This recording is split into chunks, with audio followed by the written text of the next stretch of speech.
Alright people, if you're sleeping 7 to 8 hours every single night and still waking up tired, it's not because there's something wrong with you or you're broken. It's because your sleep duration is not the same as real sleep and real sleep recovery. Most people are unknowingly doing things every single day that hurt their recovery. I've been living and teaching health optimization since 2019, and I work with entrepreneurs, CEOs, 9 to 5 workers, even some athletes who feel like they're doing everything right yet still wake up tired every morning. And almost everyone I work with in the beginning says the exact same thing. They tell me that they sleep enough yet they don't feel fully rested when they wake up. And once we fix the real problems, the real bottlenecks, their energy comes back faster than they expect it to. I'm also going to speak about the main reasons you're waking up super tired and what you can do to fix it today. So this is what's happening with you. You wake up tired and you feel like you need coffee just to feel normal. You push all the way through the morning, and by the time it's afternoon, you get a massive crash and your brain completely shuts off and you feel absolutely tired. At nighttime, you feel wired but tired at the same time. Like you can't really sleep properly, but you just feel alert and awake for some reason. All right, guys, the first reason, which is super obvious and most of you will guess it, is it's about the quality, not the quantity, right? And the reason for this and why we struggle to get good quality sleep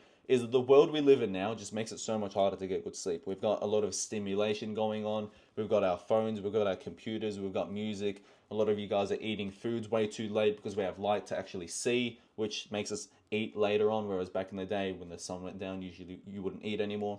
So late night meals, having caffeine within 10 hours before bed, nicotine within 6 hours before bed, stress, not avoiding blue light. All these things affect sleep quality massively, right? And that is going to be one of the biggest causes of you waking up and not feeling sharp when you wake up, right? I've got other sleep videos on this channel that go into the specifics of how you can maximize your sleep quality. So that will give you the specific tactics, right? But a general rule of thumb, finish your last meal 3 hours before bed, start avoiding blue light 2 hours before bed, and start lowering your stress and your cortisol 1 hour before bed, right? And then when it comes to getting in bed, you want to get in bed at the same time every night. And once you get in bed, it's bedtime. It's sleep or sex, right? You don't sit there and go on your phone or work or call people or watch YouTube. That makes it hard for your brain to associate your bed with sleep time, right? So you need to get good at just associating your bed with sleep, right? Also, sleep environment. You want to make sure it's dark, it's cool, it's quiet, and it's quiet. Then I said it's quiet already, right? Make sure it's cool, quiet, dark, and you sleep at the same time every day. And that's pretty much how you get good quality sleep. There's other factors involved. I'm not going to waste too much time on this video. If you're breathing through your nose properly, check out the other sleep video, right? I'm going to move on to point number 2. A second reason I'm going to touch on, which is a massively important one, especially for you high performers, you entrepreneurs, etc., is you're not treating your nervous system properly. You're stressing out all day, you're task switching, you're working all the way up until bedtime. Sometimes even when you're in bed, you're replying to a few more messages and finishing off a bit of work. Sometimes I do it myself.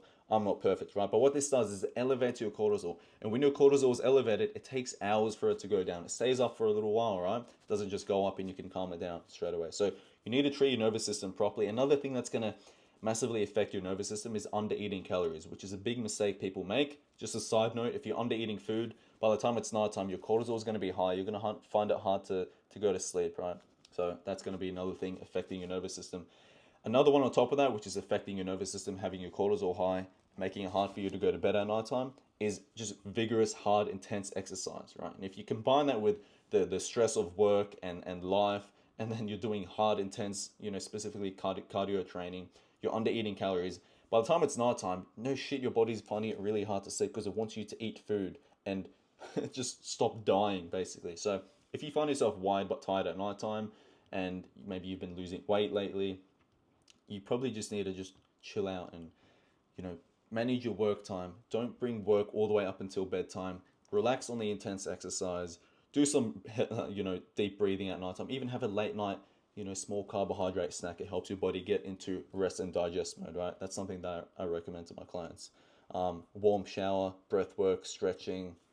You know the drill. Get your cortisol low. That's a massive, massive problem for you high performers, right? So that's number 2. Number 3 is not managing your blood sugars correctly. When you skip meals and you have, maybe low protein as your first meal and you're relying on caffeine and sugar just to get through the day and you just want to focus on your work, that is a huge mistake. Firstly, because your brain and body needs glucose as fuel. Unless you're in full ketosis, which 99% of you're not doing that right now, right? You need glucose to function, right? It's as simple as that. And the second point with that is when you go a long time without eating, your blood sugars drop very, very low, which puts you at risk of having a big blood sugar spike and crash, which makes you feel Terrible. The times where, let's say you skipped breakfast and you had a big lunch maybe with your friends, that fatigue feeling where you feel like you need to lay down on the couch and go to sleep, that's your blood sugars crashing. It's one of the biggest stresses on your body, and it completely ruins your performance. So the trick is you want to not skip breakfast. Oh no, no more intermittent fasting.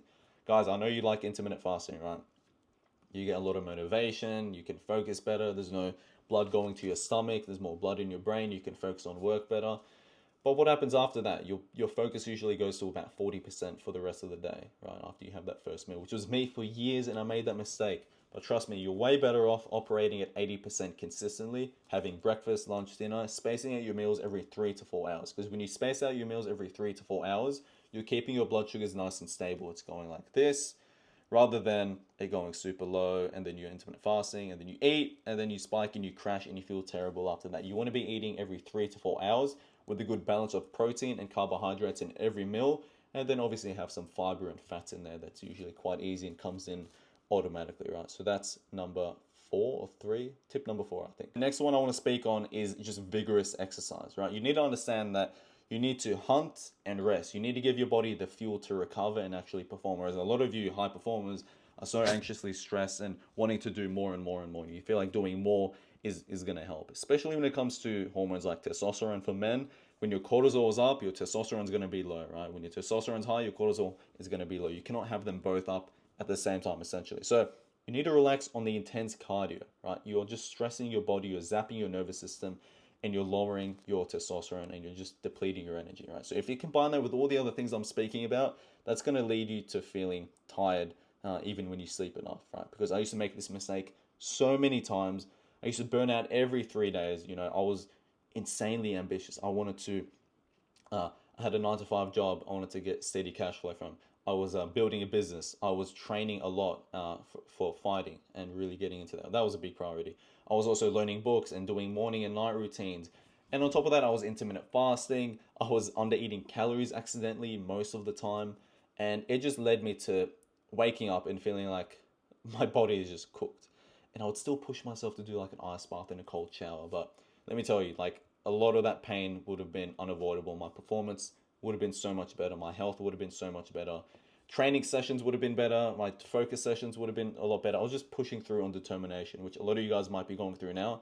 But trust me, there's a lot smarter ways and better ways to go about things. When you do the right inputs and you do the right things, you give your body the fuel in the recovery to perform, everything's going to be so much better. So I hope you guys found that useful. If you found it useful, leave a like, sub. I've got a free Telegram channel in the description. I just post a bunch in there, free value. You can follow me on Instagram as well. And yeah, see you on the next one. Ciao.